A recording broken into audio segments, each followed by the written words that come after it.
Hi guys, welcome back to my channel. So today we are learn about in physics जो सबसे important chapter है work energy and power. तो इसमें सबसे पहले आपको पता होना चाहिए ऑल अबाउट एनर्जी। इसमें तीन चीजें हैं, वर्क है, एनर्जी है और पावर है। तो हम सबसे पहले पढ़ेंगे एनर्जी के बारे में। देखिए जो हमारे मतलब कि एनर्जी को स्टार्ट करने से पहले, बिकॉज ये बहुत ही इम्पोर्टेंट पार्ट और चैप्टर है, तो एनर्जी को स्टार्ट करने से पहले हम थोड़ा सा जान लेते हैं फिजिक्स में। देखिए इसमें कुछ लॉ है, कुछ फॉर्मूला है। देखिए ये जो फिजिक्स है ये ब्रांच ऑफ साइंस है जो कि डील करती है स्टडी अबाउट एनर्जी और मैटर्स। मैटर्स क्या होते हैं?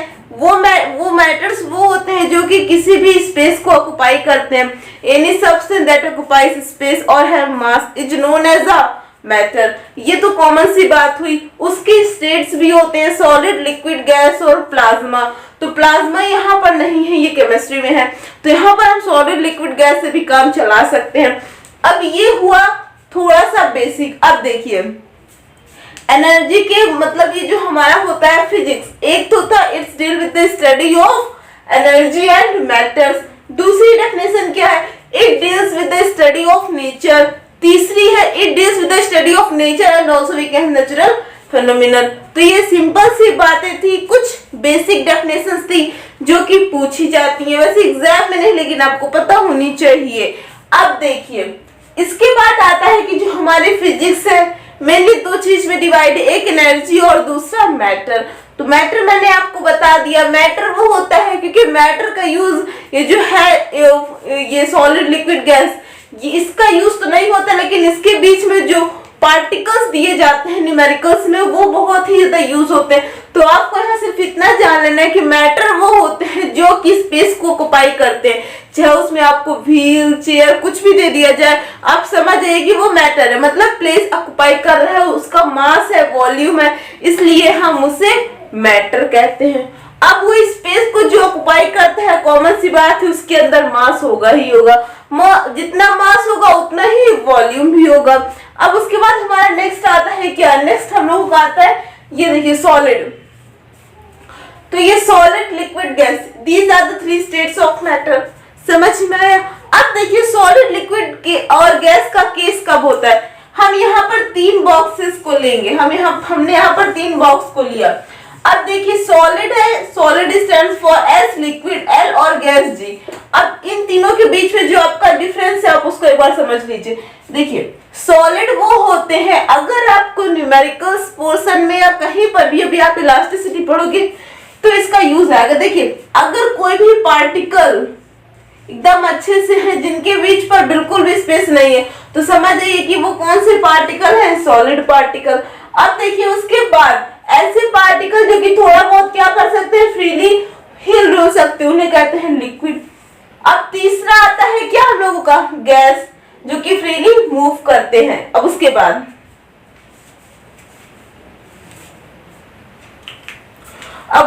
हमारा गैस आता है। गैस में क्या है? गैस में जो फ्रीली मूव करते हैं। सो आई होप आपको इतना अच्छे समझ में आ गया होगा।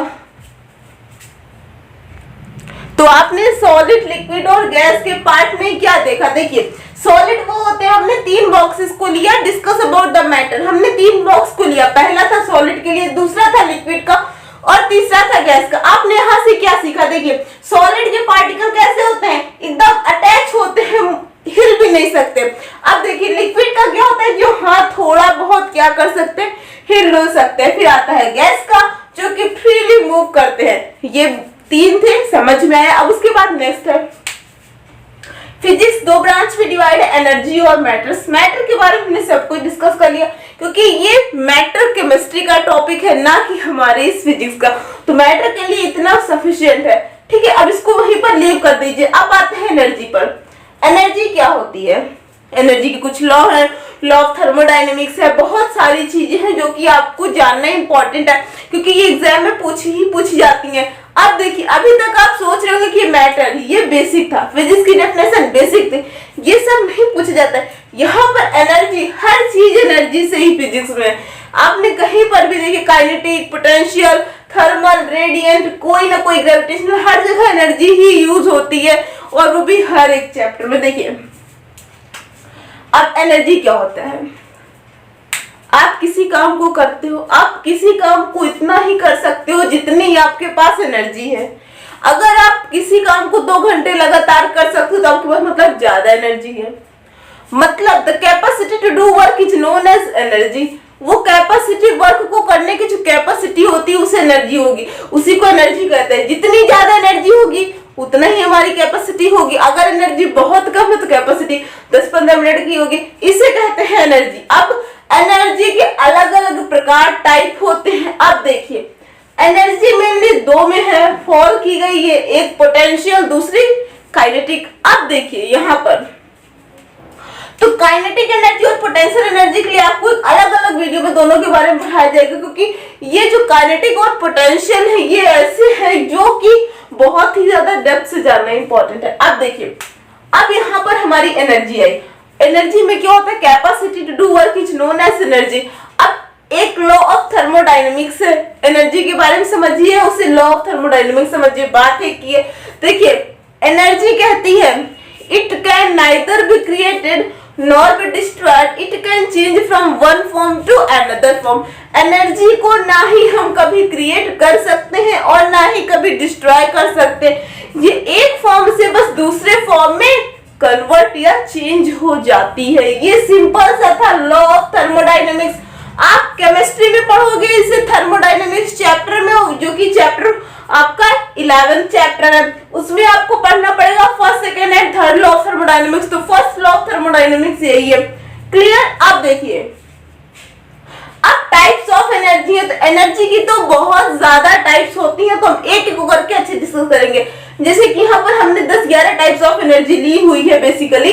तो एनर्जी बेसिकली 2 में डिवाइड होती है, काइनेटिक और पोटेंशियल, जो कि बहुत ही ज्यादा मेन है। उसके बाद सब पार्ट्स बहुत सारे हैं, सबके बारे में हर एक वीडियो में आपको 3-3, 2-2 पार्ट के बारे में बताएंगे, जिससे कि आपको हर एक एनर्जी के बारे में पता चल जाए। क्योंकि आप इलेक्ट्रिक करंट चैप्टर पढ़ोगे तो वहाँ इलेक्ट्रिक एनर्जी के बारे में जानना इंपॉर्टेंट है, थर्मोडायनेमिक्स पढ़ोगे तो थर्मल एनर्जी के बारे में जानना इंपॉर्टेंट है। तो इसलिए हर एक एनर्जी को आपको अच्छे से पढ़ना इंपॉर्टेंट है। अब देखिए यहाँ पर एनर्जी है और ये चैप्टर आपकी बुक में काफी ब्रॉड में दिया गया है। देखिए एनर्जी, इसके टाइप बहुत सारे। अब एनर्जी का ही मतलब ही होता है कैपेसिटी टू डू वर्क। तो ये हर एक एनर्जी के टाइप के लिए हम यूज कर सकते हैं। पहली एनर्जी आती है हमारी gravitational energy. The word gravity समझ में आई? उसको हम कहते हैं वो एनर्जी जो ग्रेविटेशनल, ग्रेविटी से रिलेटेड, उसे हम क्या कहते हैं, ग्रेविटेशनल एनर्जी। एटॉमिक एनर्जी, फिर आता है लाइट एनर्जी जो लाइट से होती है। इलास्टिक एनर्जी, इलास्टिक एनर्जी का मतलब ये हमें भी इलास्टिसिटी चैप्टर पढ़ेंगे तब वो क्लियर हो जाएगा। उसके बाद थर्मल एनर्जी, थर्मल एनर्जी क्या होती है, वो जो होती है उसको हम हीट एनर्जी भी कहते हैं। रेडिएंट एनर्जी, केमिकल एनर्जी, फिर उसके बाद न्यूक्लियर, इलेक्ट्रिकल जो इलेक्ट्रिक से होती है, मोशन, साउंड जो साउंड से होती है। फिर उसके बाद ये सारे हमारे टाइप्स ऑफ एनर्जी हो गए। नाम सुन लिया, बारे में जान लिया, थोड़ा थोड़ा समझ में आ गया। मतलब ये सारी ऐसी एनर्जी है जो कि कैपेसिटी टू वर्क इनका होता है, मतलब जितनी कैपेसिटी होती है उतना ही वर्क कर पाती हैं। क्लियर? अब देखिए अब यहाँ पर हम पढ़ेंगे सबसे पहले किसके बारे में, थर्मल एनर्जी के बारे में। तो ये थर्मल एनर्जी होती क्या है, फिर दूसरी एनर्जी है केमिकल एनर्जी कि ये क्या होती है। इन दोनों एनर्जी को आज हम अच्छे से डिस्कस करेंगे, जिससे कि आपका क्या होगा कि आप दो एनर्जी को अच्छे से पढ़ते चलोगे एक लेक्चर में, तो आपके क्लियर होते चलेंगे एक एक करके थोड़ा थोड़ा टॉपिक। क्योंकि ये आपकी केमिस्ट्री में कहीं ना कहीं है, कहीं ना कहीं एक दो वर्ड बायो में भी है, तो जानना इसीलिए सफिशिएंट है। देखिए थर्मल एनर्जी को हम लोग थर्मल, थर्मोडायनेमिक्स, इसका मतलब ही समझ में आता है समथिंग रिलेटेड टू, किससे, हीट से। इसको हम कहते हैं थर्मल एनर्जी को हम लोग हीट एनर्जी भी कह सकते हैं। And it is created from the vibration of atom. ये क्रिएट कब होती है, जब एटम्स वाइब्रेट करते हैं। ये क्रिएट कब होती है, कब ये निकलती है, जब हमारे एटम्स वाइब्रेट करते हैं। उसके बाद मॉलिक्यूल्स जब सब्सटेंस के अंदर वाइब्रेट करते हैं। क्या समझ में आया इससे? देखिए thermal energy is a type of energy and basically energy means the capacity to do work and thermal energy, हम यहाँ thermal को लेंगे। thermal energy is called a heat energy and it is created from, ये कहां से create होती है? देखिए थर्मल एनर्जी को हम हीट एनर्जी भी कहते हैं, और ये क्रिएट कब होती है? क्रिएट होती है वाइब्रेशन ऑफ एटम, जब एटम का वाइब्रेशन होता है और जब सब्सटेंस के अंदर से किसी मॉलिक्यूल का वाइब्रेशन होता है, तब ये थर्मल एनर्जी क्रिएट होती है, जिसे हम हीट एनर्जी भी कहते हैं। इतना समझ में आया? अब नेक्स्ट टाइप ऑफ एनर्जी है केमिकल एनर्जी। केमिकल एनर्जी क्या होती है? देखिए, हाँ, it is stored in the bond of atoms and molecule. ये जो हम लोगों की केमिकल एनर्जी होती है, ये स्टोर्ड होती है कहां पर? बॉन्ड ऑफ एटम्स में और बॉन्ड ऑफ मॉलिक्यूल्स में। ये भी एक बात क्लियर हुई। उसके बाद it is the energy that hold the particles together. ये ऐसी एनर्जी है जो कि पार्टिकल्स को एक साथ जो है पकड़ लेती है, होल्ड कर लेती है। फिर तीसरी बात, stored chemical energy found in food, biomass, petroleum and natural gas. Chemical energy जो कि कहां पर फाउंड होती है, मतलब जो स्टोर करती है केमिकल एनर्जी को, कहां पर? जो कि फाउंड होता है हमारे फूड में होता है, बायोमास में होता है, और नेचुरल गैस में होता है, और पेट्रोलियम में होता है। सो आई होप कि आपको ये दोनों चीजें अच्छे से क्लियर हो चुकी होंगी, क्योंकि ये दोनों बहुत ही इंपॉर्टेंट है। और जो हमने ऑल अबाउट एनर्जी को बताया वो भी इंपॉर्टेंट था। यहाँ से सबसे इंपॉर्टेंट बात एक आती है, law of thermodynamics according to physics and first law of thermodynamics according to chemistry. क्या है? Energy can neither be created nor be destroyed, it can change from one मतलब ये एक फॉर्म से अनदर फॉर्म में चेंज होती है। It can change from one form to another form. इतना था। अब उसके बाद आपका रेडिएंट हो गया और ग्रेविटेशनल, एटॉमिक और लाइट, ये तीनों एनर्जी को हम नेक्स्ट वीडियो में डिस्कस करेंगे। सो आई होप आप इतने सब कुछ अच्छे से पढ़ लिए होंगे, और जितना आपको इंपॉर्टेंट लगे आप इसे नोट डाउन करते चलिए। So thanks for watching, we will meet on the next video with other lecture on the energy of physics. मतलब कि इसके बारे में हम डिस्कस करेंगे क्या क्या एग्जाम में आता है और क्या क्या इंपॉर्टेंट है फिजिक्स में। Bye bye, take care.